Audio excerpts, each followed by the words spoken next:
Hello everyone and welcome to this video. Today I will show with you how you can check transaction history on ByBit. So guys, the first step you need to do, open your app on ByBit and click on asset here on the down, the left down. And after that guys, what you have to do, click on asset and click on my account as you can see here. And what you have to do guys, when you click my account, you'll find different option here.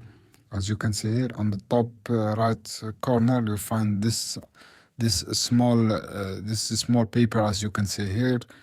Click this one and you find here transaction history, all the transaction you do on your account, and you can filter by your data, your time. This is how you can do guys.